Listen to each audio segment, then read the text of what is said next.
Welcome to Picks with the Professor, the show where a real statistics professor and his friends give you sports betting tips.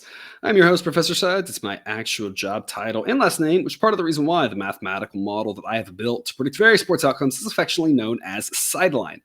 You'll hear more about the model during the course of this episode. It's set to cover, this is where I usually say a certain amount of the best college basketball games. Instead today, we're going to say the only 6 games that we knew were happening through the majority of the day, such that these are the only 6 games that we've got lines on and good projections on and good data on. For the other 8, we'll have numbers on that in the morning. If you want the picks on those, head up the Patreon. But otherwise, there were only 6 games determined when we woke up this morning. And those are the 6 we are covering here, scheduled to be played on Monday, March 6th, 2023. In case you're here, check out the webpage on the banner. It's www.pickswiththeprofessor.com for some explanations and community rules, explains how the model works, all sorts of fun stuff. See the Google Sheet link in the show description for Sideline's projections on every single game. Remember, this show covers picks on usually the best games. In this case, just those 6 that we have. But again, for all the picks, Patreon is the place to be for all the A-grade picks. Black Book Sports gets them delivered right to your phone or email. Got a lot of different packages on Patreon, price ranges as well. Check us out over there. Remember, sports are unpredictable, so the discussion on the show is projecting a typical game. It does not try to forecast it to a T. That would be a foolish and impossible goal. Take a long-term view around here. We don't get distracted when teams can't hit or can't miss from 3. That sort of stuff happens, and it doesn't matter how you view the game. If you're on the right side of that, you're on the right side of it. If you're on the wrong side of it, you're on the wrong side of it. It is what it is. And that stuff balances out in the long run, but it is really hard to project. In other words, please understand that good and bad variance will occur. So as much as we'd like to see will be profitable each and every day, that is an impossible reality for any gambler. Jake, last week was an incredible week. Stubbed her toe a little bit on Saturday. Was not ideal, but overall the week went really well. The moneyline picks have been great. The first 7 days that we've done the moneyline picks, the A-grade picks were profitable and solidly profitable each and every day. Sunday's games haven't finished yet by the time we're recording this. And if we're going to not be profitable in the A-grade Sundays, it's because we've lost 2 games by a point and a third game where the team was up 14 with 7 minutes to go. So that's going to be apparently what it takes for us to not be profitable with these A-grade money line picks. So it is a few more favorites than underdogs, but it's not that skewed on those A-grade picks. There are a lot of underdogs in there. We rode Campbell this weekend, which is a lot of fun until they just completely crapped the bed in the last 7 minutes of that game, trying to get to the NCAA tournament. But, it is a few more favorites, of course, but we are hitting at such a rate that it is profitable. That's kind of the whole point here. It's what we do in baseball as well, is just kind of say, hey, if it's a favorite, they can have value. If it's a dog, that can have value, as long as it hits at a higher percentage of clip than what it's priced at. And it's been working great so far. Hopefully we'll have another good week this week. It'll be a weird week. We'll have a lot of TBDs, a lot of tired legs. It gets fun. It gets wild. It's already gotten wild with these conference tournaments. It's already been fun. It's just going to be a wild week. I feel like this is one of those get your Tums ready, get your seatbelt on, whatever you want to talk about, right? Yeah, it's been an incredible run so far with this conference tournaments. I mean, you have the prohibitive favorite of the Atlantic Sun go down with Liberty. I mean, that Tennessee Tech, Southeast Missouri State game was just outrageous. Ending on Saturday night, yeah. Oh my gosh, that was heartbreaking. I mean, that's the school I went to, and we haven't been in the tournament since '63, and we thought we had it twice in the last minute, didn't. It's just been a lot of fun. I love this time of year because of stuff like that, and Campbell, that's heartbreak too. I mean. Being that close and not getting to the big dance. We have yet another situation where a team will be playing for a conference tournament, but will not be going to the dance. It's great. In Merrimack, I believe. So I think Fairleigh Dickinson has already been awarded that bit. So, we got to figure that out. We got to solve that, which is terrible. It's terrible. I get why they put the rule in, but they should adjust it such that you can't take advantage of things. And get rid of it for these schools who clearly aren't trying to do any funny business, right? It was put in to avoid funny business, and this isn't funny business. This is just teams that happen to be going up or down. Obviously, that needs to change, but the NCAA is always behind the times. Whatever. I don't want to get my soapbox on that, but and of course now with all the big schools coming up, we'll talk about Gonzaga and St. Mary's here as the West Coast Conference has a 9-bye system or something. It's like 2 new everywhere. It's like it feels like I didn't watch a lot of wrestling. What's the wrestling where big cage match? It's like 3 guys. Never watched wrestling. Not my bag. Wrestling's it's like 3 guys in there, and they're all kind of fighting each other. And like one of them goes down, like another one comes in, and then another one comes in, and like 2 of them go down, and 2 more go in. That's the West Coast Conference. It's like 2 teams, like 4 teams are playing one night, and then like 2 of them lose, like 2 more coming in, and others lose, and 2 more come in. We talk about this a little bit on the Discord, right? That's what the small conferences should do to try to really benefit their best teams, because you want your best team representing you in the tournament. And we want that the regular season to matter. We want that reward. It kind of does suck a little bit for the West Coast Conference teams because their 3 and 4s are pretty decent and could maybe make a run in the tournament, but they won't sniff it whatsoever. Yeah. As it is, it just really benefits St. Mary's and Gonzaga, who were already going to get in anyway. So it's a little bit unfortunate there, but we do have a couple interesting semifinal games here. And of course, Loyola Marymount went down. They were the either the 3 or the 4. The other one there. San Francisco's played well, playing into it. BYU played well. So we had a couple upsets already there. But of course, I think we all think those 2 teams' runs are going to end, unfortunately. Yeah, it's a little sad. But I mean, I can be surprised, but that's a hard 2-game route, right? To beat Gonzaga and St. Mary's that's how you get this the route. It doesn't matter the order. That's tough. That's a big ask. Yeah. So a little sneak preview there of what we've got coming for you. But before we get to it, some reminders. Please hit that like button if you're on YouTube. Also, if you aren't yet, please consider subscribing or following. It's free. And if you turn on notifications, you won't miss any college basketball, MLB, or college football content that this channel provides. I've already mentioned the Patreon. Check it out if you haven't yet. A lot of great benefits we found over there above and beyond what we do here. $3 per month gets you the play of the day, sometimes plays of the day if it's a deep slate and there's a couple of games that you should really be invested in. And for another $2 per month, you get all those model picks, all the grades, all the numbers that the model says you need in order to make it an A grade play, whether it's money line or spread. Access to the Discord chat, which is the place to get questions answered from me, Jake, Cousin Jared, or other bettors. It's a great community over there. So a lot happening. www.patreon.com/picks with the professor. Get you more details. But even if you're not there, I'm still thrilled that you are here. Let's get to it. But as always, take what you like and leave the rest. Starting off, 7 p.m. Eastern, Northern Kentucky versus Youngstown State. This is a classic case. I mean, I'm just prepping you for baseball season here. A classic case where Youngstown State is the better team. They are more likely to win, but at the current price, there's a little bit of value on the dog. This is a smart long-term play. The model says that Youngstown State wins this 57% of the time and that the correct price is minus 133. So plus 138 offers a little bit of value. Again, I know we are towards the end of the season, but we want to make sure we're making smart plays. It doesn't really matter the season. What matters is it a day? Are you betting today? And are you going to bet tomorrow? And if that's the case, we want to be constantly making smart investments. And this is one where, again, Youngstown State at 57% likely to win is not a profitable investment at the current moneyline price of minus 150. That's too steep. But at plus 138, you're getting some value here on Northern Kentucky. They got a chance to hang around and win this game. The model says on average this is a 71 to about 68.5 game that Youngstown State should be favored by 2.5. So, again, value on the dog. You got a couple different angles. If you like the money line, that's where we've been going. We have a lot of success with it. I mentioned this last week. I love the money line personally. It makes my life a little bit less stressful 7 out of 10 times. I mean, there are some, we talked about today, we had 2 1-point losses. Like, that's going to happen, sure. But it makes it a little bit less stressful not having to worry about if home dude from Indiana, bricks 4 straight free throws, right? Don't have to worry about that. And so, it's a little bit nicer. And again, I think we've got an edge by scaling our wagers, understanding probability on those money lines. I think we got a little bit of an edge. So I like it personally. Jake, if you're looking to take the points, getting 3.5 points, the model also says is pretty valuable. The model needs 4 for an A grade play once that push protection on 4, but 3.5 is pretty close. That would be a B grade play on the points. Jake, that's, I think, more the angle you would look to with your system would be taking the points. Yeah. I love taking the points here with Northern Kentucky. Clash of styles, complete opposite ways of doing basketball here. And Northern Kentucky is a very disciplined team. They're an older team, very disciplined. They're able to slow this game down. You've seen it in both matchups during the year. They've went under the total that was projected out for them, even with a double overtime game. I think that game still went under, I think. Crazy. But, I mean, it's just insane. And, I mean, Northern Kentucky won the double overtime game.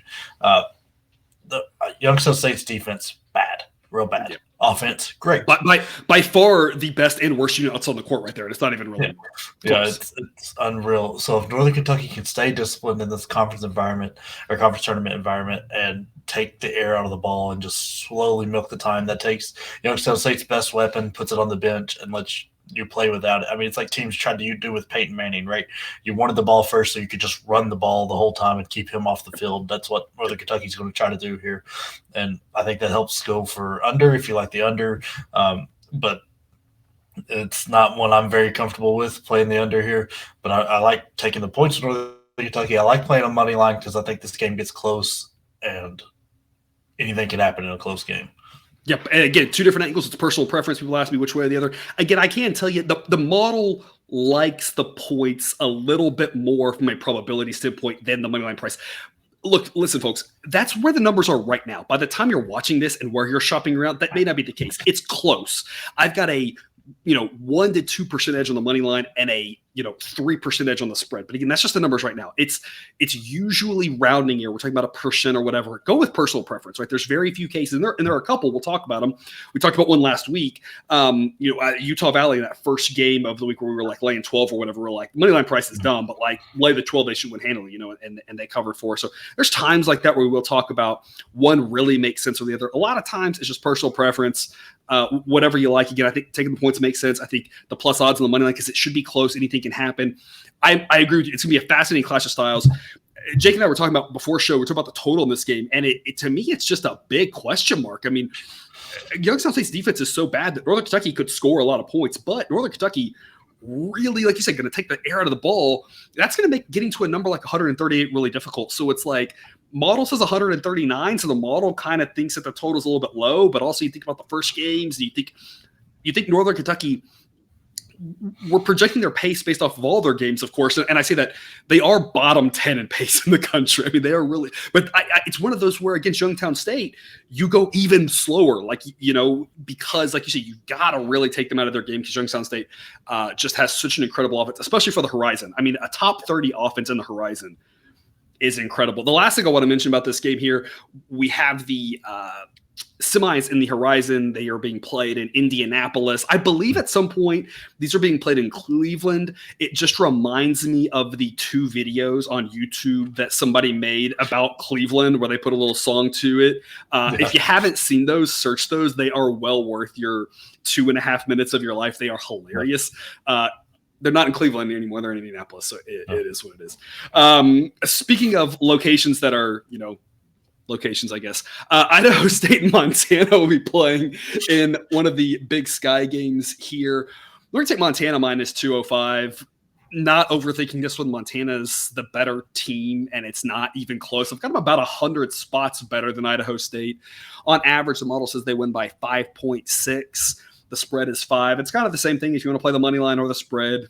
It is what it is, just whatever your personal preference is. We've been sticking to the money lines here for all the official picks. What we're going to do here. This is about a risk 2 unit to win 1 type play. The previous play on Northern Kentucky was risk about 1.25 units to win about 1 3/4. So it scales around again, just a little bit more risk for the bigger favorites. They're more likely to win, a little bit less risk on the dogs. You don't want to have as much invested on them. And I just think that Montana wins this one pretty handily. Again, when you're about 100 spots better on a neutral court, you should be able to take care of business here. With regards to total, 131.5. Model says 130.7. You're not going to have a lot of pace here, but the only respectable unit on the court is Montana's offense. All 3 of the other units are pretty bad. Montana's got a pretty decent offense. 131 is a really low number. It's not. I'm not comfortable going over because there's going to be no pace. But Montana does have an offense, and 131 is really low with all the scoring we've seen in college basketball. So it's just a non-starter for me on the total. Sticking to Montana. Jake, what do you got? Yeah, look, Montana, they should win this game. They're a lot better. Idaho State is very bad. Montana playing very well to end the year. Right, like on January 28th, they're 4-6 in conference. They finished 10-7 with one loss to Montana State, who might be the best team in that conference. So there's a great end of the year. They're hitting almost 40% from beyond the arc on that run. They're shooting the lights out. Excellent free throw shooting team, so you don't have to worry them late game not going their way. It should go their way. They're very good. They can get a little bit three dependent, but it's not like Idaho State's the team to really take them out of their game and keep them from the bucket. I just next round, I think that becomes an issue. This round in this conference tournament, not going to be much of a thing. From the total, the pace of this team scream under. The highest scoring game they got was a total of 139. The other one got to 130. I want to play the under, but it's kind of like last one. I'm just not comfortable with anywhere on the total. So I'm just going to stick to playing Montana to win. Yeah, I'm like you. I think maybe the too long don't read version of that is if you had to play it, we're thinking under, but it's just not an exciting number at 131.5. It's so low. But yeah, the pace, there's just going to be no pace. You got a neutral site as well. These two teams have not played. It's in Boise, Idaho. They've not played there that I know of this year. So you got something new to look at. So again, under would be the smart investment, but God, it's just so low. It's just not exciting whatsoever. It shouldn't be the greatest basketball game. You do have some good Big Sky teams. This one's weird. They're playing two of their quarters tonight as we speak on Sunday, and then two of them here on Monday. I don't know why they're splitting them, but they're splitting them up like that. So we've got, Eastern Washington and Montana State, the two top teams in the conference, which would set up for a great conference championship, a rematch of a game we talked about last week, potentially. But then we've got the lesser ones here on Monday. To the later games, there's a bunch of them out here on the West Coast, 9 p.m. Eastern, BYU versus St. Mary's. Obviously talked about this one, at the top kind of. You have to assume St. Mary's is going to win this one. Current price of minus 300. If I was going to play it, I'd play minus 300. It's not that it's a bad play. We've made several A-grade plays in that ballpark. I think I had Michigan State against Ohio State on Saturday. It's one of the A-plus plays of the day. It was about minus 300. There's some value sometimes there. I just don't think there's a ton of value at St. Mary's minus 300. They win on average 76% of the time according to the model, which is minus 312. So a tiny bit of value, but not that exciting. They should win, but BYU isn't terrible. And it is a clash of styles that doesn't – I don't know if that bodes well for BYU, but obviously St. Mary's wants to play slow. BYU wants to play fast. Kind of whatever that's worth. The interesting thing, we talk about BYU a lot throughout the season. That is just so fascinating to me is they play really fast, but their offense isn't good. It's their defense that's good. They might be the only team that I can think of that plays fast with a good defense. Like you don't see that combination very often. So I don't know what to make of that, but their defense rates out much better than their offense. Here's the catch. St. Mary's offense is still better than BYU's defense, and St. Mary's defense, of course, really, really good. We're going to go under 131.5. Your model says 129.5. But to me, the bottom line is the style in this game is the fact that St. Mary's neutral site, they have not played at this gym either this season or if they did, it was at a tournament some early time that I would have missed. It's been a long time. BYU's got some tired legs. It's going to be less likely to hit their shots. And the thing is that BYU wants to speed this game up. I don't think they're going to have the ability to do that. St. Mary's is going to want to slow this game down. We saw these games earlier. The game at BYU went under because St. Mary's was saying we don't want to let them do their thing. At home, St. Mary's knew they were going to win, and they just said, sure, whatever, we can roll. And they did. I think at a neutral site, I think it's more like the game at BYU. I think they're going to be potentially outnumbered with fans. BYU's got a big fan base. It's not that far from Vegas, at least relative to where St. Mary's is. A lot of BYU fans in the crowd there. And again, neutral site St. Mary's, I think, is going to say, we want to win this conference. How do we do that? We rely on our defense. It's the best unit we've got. So St. Mary's is going to be able to slow BYU down and not let them speed it up. And then St. Mary's isn't going to speed it up themselves. So I think this one's going to have a hard time getting to the 130s. We're going to go under 131.5. Spread is 6.5. Model says 7.2. So again, the model likes laying the points or the money line either way. That's where I would go. I wouldn't be backing BYU, especially after they've already played a couple games here. St. Mary's with the fresh legs. And that's the side I'd be on. It's just not a big edge. I think the under's smarter investment. Jake, what do you got? Yeah, I'm with you. Look, these two teams have put on great shows the last two times out. Yeah, BYU losing by 1 and by 6 on the road. It's just a very good game. Should be exciting. It's going to be very, very tight. I don't want to play St. Mary's on the money line because it wouldn't surprise me if BYU pulled this one off with the third time they're playing. And sometimes I think a little more bolder there than I am. I'm not that bold. No, I'm not saying I'm playing it. I'm just saying this is why I wouldn't, because it wouldn't surprise me to see it. Because I'm saying it would surprise me. You're bolder than I, because I would be surprised. Just because I have the opinion that getting as many buys as St. Mary's and Gonzaga does can hurt just as much as it's good. It can. Because practice is one thing, but playing is another. Yeah. The tired legs from BYU is not going to help them out here. They've played some kind of intense games. Getting to this point, I think we're going to see a lot of missed shots. And St. Mary's is exceptional at limiting you to one bad shot, and then it's over. They don't let you get second chances. They don't give you any extra turnovers. There's no extra shots to get with this team. You have to be on to beat them, and that's like Gonzaga was on the last time they beat St. Mary's. I still see BYU getting to that, but either way, St. Mary's going to control the pace. I think this goes way under. Yeah. And, you make a great point there about the double buys. I think, and I could be wrong, this is my assessment of it, that the style that BYU plays hinders them on the double buy part. And it actually helps St. Mary's a little bit because they don't rely on their shooting, they rely on their defense. So fresh legs on defense means they swarm. So I think that helps them. I could be wrong because sometimes you just can't, you just come out cold on these things. You haven't played in a while. And if the other team, is feeling a rhythm or whatever. I mean, we really thought, was it 2 years ago, Georgetown, was that last year, 2 years ago? I can't remember the time.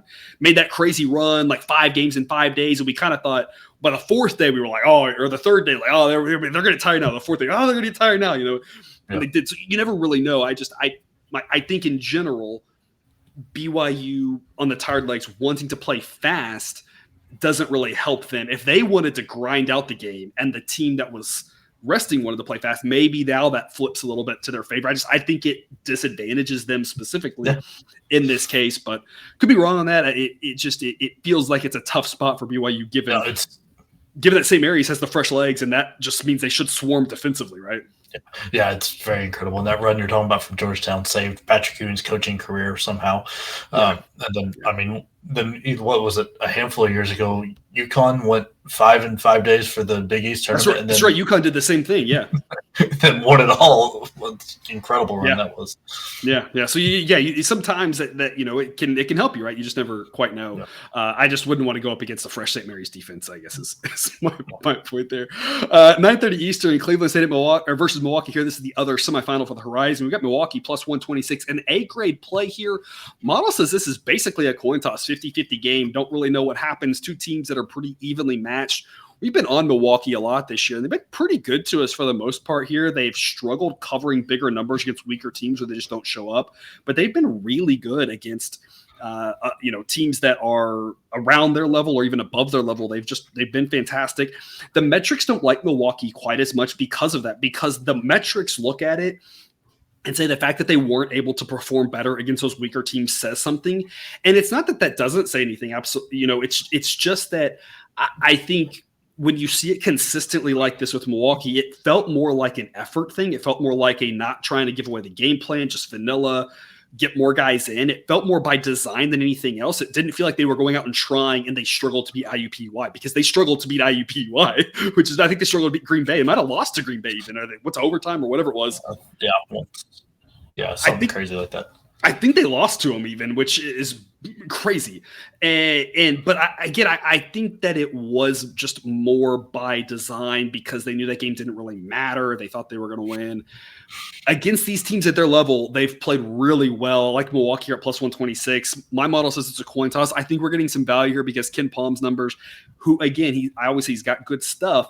Ken Palm makes this Cleveland State -2. I'm seeing -3 out there right now, and I think Ken Palm's coming at it from the angle of, you struggled against Green Bay, you struggled against IUPUI. That tells us something. And again, my model says in this case, it might not matter as much as we think. So plus 126 an A grade on Milwaukee, and two pretty similar teams, just very boring offensively, defensively, nothing really to talk about with the one exception of clash of styles on pace. Milwaukee's going to play fast. Cleveland State's going to play slow. Otherwise, this is going to be a very vanilla game, just mediocre offense, mediocre defense. I think it's a coin toss game. I love the plus 126. If you're going to take points, I think plus 3 makes a lot of sense as well. Total is 148. Model says 147, but it's been going under on Milwaukee. Or it's been underestimating Milwaukee. So I think 148 is really well priced. I don't think I would be touching this total. A-grade play on Milwaukee. Jake, what do you got? Yeah, like Milwaukee swept Cleveland State this year. I think they've just got their number. The metrics lean Cleveland State's way, but I think you're right. They're not picking up what Milwaukee is doing.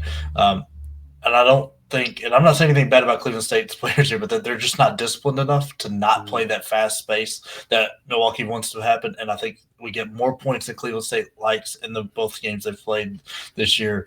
And Cleveland State just doesn't do what they like to do. It ends up being Milwaukee's kind of game. Like Milwaukee fast, shoot the ball well enough to score a bunch of points. They turn the ball over a little too much for me, but they forget to rebound on the defensive end. But they force a lot of threes, and I think that's where that metric kind of gets a little skewed as some of those longer rebounds go. It's easier to offensive rebound a long rebound than it is one close to the bucket because teams are shooting 31.9% from beyond the arc, and they're forcing a ton of them. So if Cleveland State gets in that kind of shooting where they start shooting more threes than they like, because they really don't like to shoot the three. They're one of the teams that shoot the fewest amount out there, and they're for good reason because they're not good at it. But the discipline thing also comes in with the pace. It also comes with the free throw line and how their defense fouls too much. A lot of that is discipline stuff where you're just not making the right decisions, taking your time, thinking about it. And I think that's where they're going to get them because Milwaukee will take advantage of that. If he plays at that kind of pace, I think we get this. I like the over, but it's not something I'm super comfortable with. But I think you get close to 150, but I don't know. At 148, yeah. I don't disagree with you at all. Again, the model's saying 147, but seeing how Milwaukee's been going over, I agree. I would fade the model in this case. And we also talk about the model is a good tool, and we want to use it more in some cases and less in others. I do agree. My fear with the over, my hesitation here is neutral site.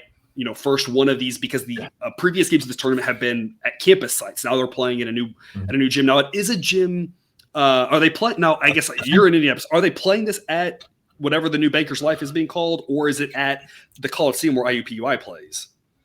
I think it's at the Coliseum, but I could be wrong. I haven't really. If it's at the Coliseum, then that is where they have at least played there once this year when they played IUPUI. But either way, it's not a normal gym for them. So that. You shade the total down a little bit because of that. You have that little bit of, will Cleveland State really will Cleveland State look at those first two games and say, maybe they don't have the discipline, but they really, at least at the start of the game and the start of the second half, really try to slow it down.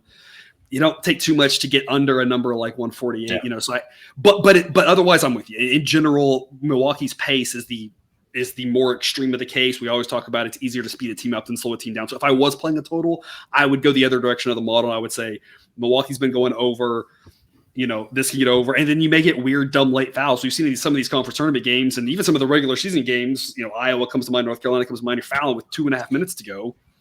So, there are more ways to get over than under, but it's a high number for if Cleveland State does what they should, which is take the air out of the ball, it's not getting there. It's just, they didn't do it the first 2 times, so can they do it now? I'm like, I don't really think they can, but it's in the back of my mind at least, kind of think about this. So we kind of talk about a lot of things here, trying to get you to think about these things. We always want you to be thinking about all the different angles before you make your bet. And if you say, I like that, don't like that, I agree with that, don't agree with that, then hopefully you can come up with something you like out of that. My main play, Milwaukee plus 126, great play. I love that too. I think they get it done.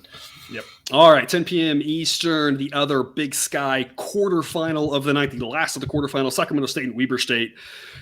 Folks, this one's going to be ugly.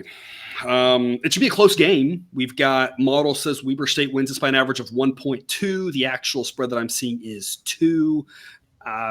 Maybe you get some plus odds on Sacramento State and say, who the heck knows? This game's going to be ugly. Just take plus odds would be kind of the angle. If I was playing a side, I don't think I'd be laying odds Weber State because they're not very good. I mean, they're a little better than Sacramento State. They should be favored by a little bit, but I mean, you got 2 teams that are not in the top 200. The pace of this game, I mean, what's the Bugs Bunny example in baseball with the Bugs Bunny where he's going backwards around the bases? Can you do that in basketball? Can you go backwards? That's what the pace of this game is going to feel like. It's not Charlotte, North Texas bad, but Charlotte, North Texas also have Talent? Yes, I was gonna be a little softer. I was gonna say respectable offenses, like they kind of like know how to score.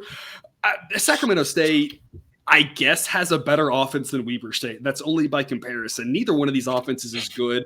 And the best unit on the court is Weber State's defense. So the better of the two offenses has to face the better defense. Sacramento State, his defense isn't very good, but they're facing a weak offense in Weber State. I mean, it just sets up to be a terrible basketball game. To be completely honest, as we always say, you don't have to watch them to make the monies.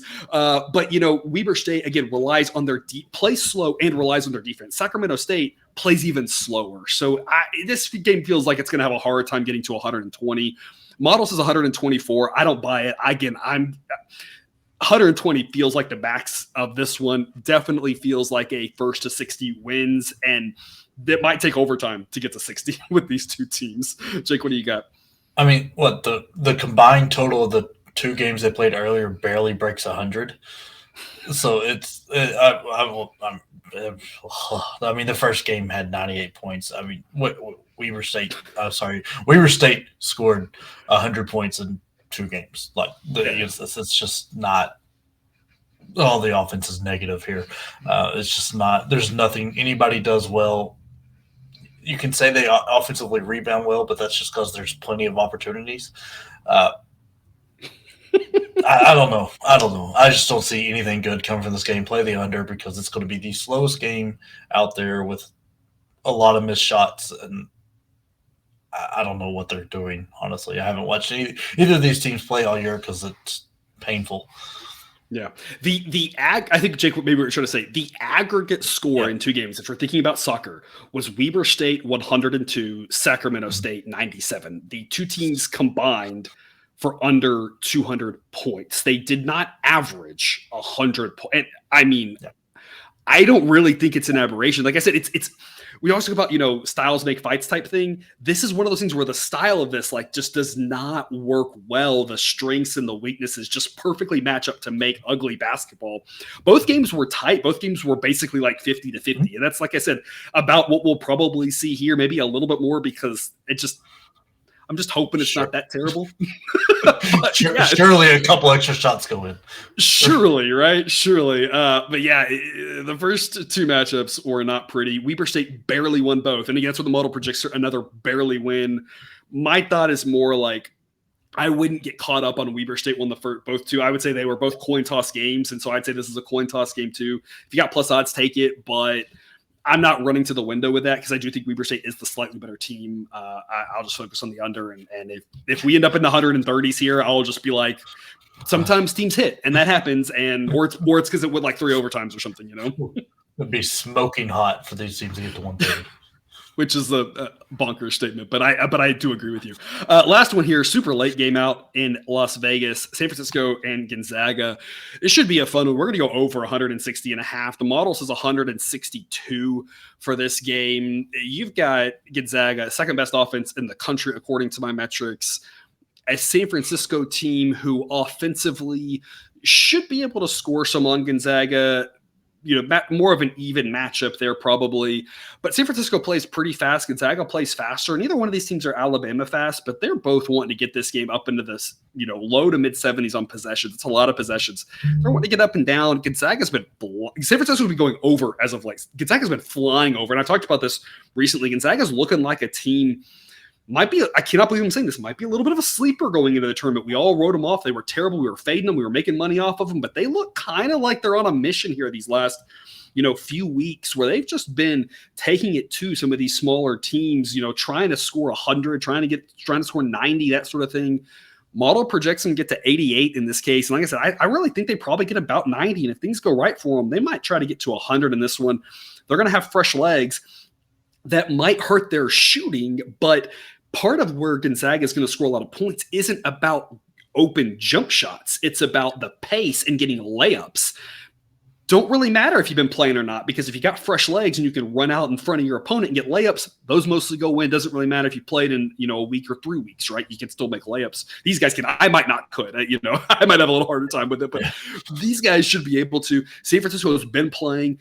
they've been out there. They should be able to, continue their abilities of scoring. They're a high scoring team anyway, like I said, because of their pace. Expect a lot of points in this one to go over 160.5. With regards to the side, Gonzaga's a 13-point favorite. Model says 15. 13 would be an A grade. I don't love it because I don't know what Gonzaga's going to want to do. And if I was going to play it, I'd play Gonzaga. I would not take the points here with San Francisco. I don't know if Gonzaga cares about making a statement now, or now they're focused on let's win this one and then let's beat St. Mary's, or BYU if they get lucky, right? And don't have to play St. Mary's again. Are they going to be looking ahead to St. Mary's? Are they going to be focused on that first game? I don't really know. And if those things happen, either way, it helps the over. If they're a little distracted, if they're looking for, whatever, then that means their defense is worse. They give up more points. We got the over. If they're focused, that means they're going to score 100. So I like the over either way. I just don't really know what Gonzaga's going to do. I don't really know how hard they're going to go, if they're going to try to run it up. You just don't know. They kind of were at the end of the regular season, but now that we're in conference tournaments, I just don't know. Jake, you were talking about this, before show, right? Home game, they've been running up those scores. You got your girlfriend in the stands, got your parents in the stands, got your, your best friend in the stands, the girl you're trying to impress, whatever, right? In the stands, you don't have that here. So I don't know. I don't know what they're going to do. They might win by 10 or by 20. A model says it's a strong play. It's what I would do, but I don't love it. I don't love a money line at a price like that.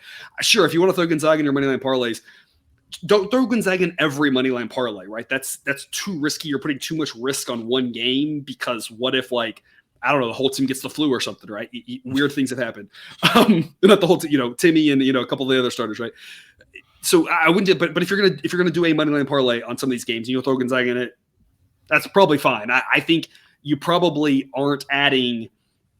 We always talk about with money line parlays, how much risk are you adding for the reward that you're adding to your payout? Your reward is very little on this one, but your risk is also really, really little. So I think it's fine to add, because you are adding this much reward, but I think you're adding that much risk. I think it's a little bit less risk. So if you want to do that, fine. As a solo play, if you want to do it, fine. They're probably not going to lose this game. I'd be really surprised. But did they cover? I don't know. I just think over makes sense. No matter how it plays out in my head, I think over is really likely to happen, unless it's just everybody goes cold. That happens sometimes. That's really the only way I can see this going under. Otherwise, there's just so many avenues that we can get to this over into the 160s. Jake, what do you got for us? Yeah, like Gonzaga almost outscores. I think they do outscore if you combine both their point totals. Weber State in those two games. If you add, because they put up 99 the last time against San Francisco, and I think 97 the one before that. So I like the over is a smart play. San Francisco's coming off that double overtime game, but they've had a day in between. They turn the ball over and foul too much, and that's where Gonzaga really takes advantage of them. Playing at that pace, both teams play at a very high pace. You give them extra chances, and then you foul them on those extra chances. You're getting the count by threes with layups and free throws instead of having to shoot long shots. San Francisco also really bad at guarding the three-point arc. It's not going well for them. This is a terrible matchup for them. I think they would have much rather this been St. Mary's than BYU with things worked out.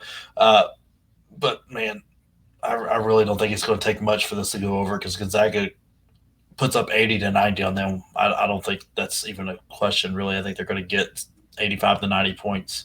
Don't need much out of San Francisco for this to go over then.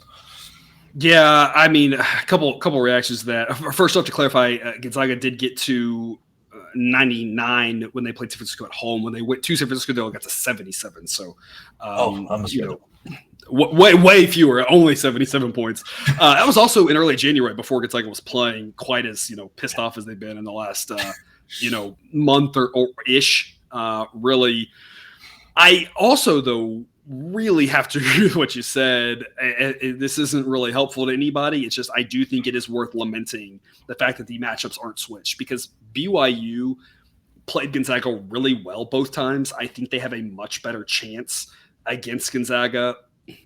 San Francisco, I think, has no chance here, but I think San Francisco would have a chance against St. Mary's. The clash of styles there for San Francisco, I think, helps San Francisco because they are more competent offensively than BYU is. I really do think, these are more intriguing matchups. I just think the style here doesn't lend itself for these to be as competitive as we would hope for semifinal games. So nothing we can do to change that. But yeah, I think that the flipping those works stylistically better. I think this just turned out to really work out in the favor of St. Mary's and Gonzaga, which, should set up for another great game between those two teams. So assuming that happens, I am looking forward to that. I believe that'll be sometime later in the week, and that will be a lot of fun to watch. But otherwise, that's all the games that we've got here for you. Again, for all the picks in the other games, all the A-grade picks that have been rolling, check out patreon.com/picks with the professor. Otherwise, Jake, any parting words? Yeah, the big boys start their conference tournaments Tuesday, or at least for most of them. I'm gonna get those conference preview or conference picks out for that. So a few more long shots. Hey, we hit one with Kennesaw State. Congrats. Well done, sir. Tech was right there. Got overtime in the championship game. Almost. I mean, a couple others dropped the ball, like Southern Miss or Wagner. But what can you do with these long shots? But see if I can get a few more of them out there. Yeah, I think some of them get going maybe a little bit more even Wednesday. I think a couple of them will start till Thursday. Some of the ones that finish on Sunday, and then of course you have the weird thing with the SEC does the double bye as well. So some of your bigger teams won't even play until Friday, which is, that is what it is. I think it's foolish. It's a foolish decision by the conference. Yeah. Anyway, thanks for tuning into this episode of Picks with the Professor. Don't forget to subscribe so you can catch all the sports betting content put on this channel. It's dropped right to your feed. Be back again tomorrow with more college basketball tips. Until then, as always, best of luck, and remember, you can eat your betting money, but please don't bet your eating money.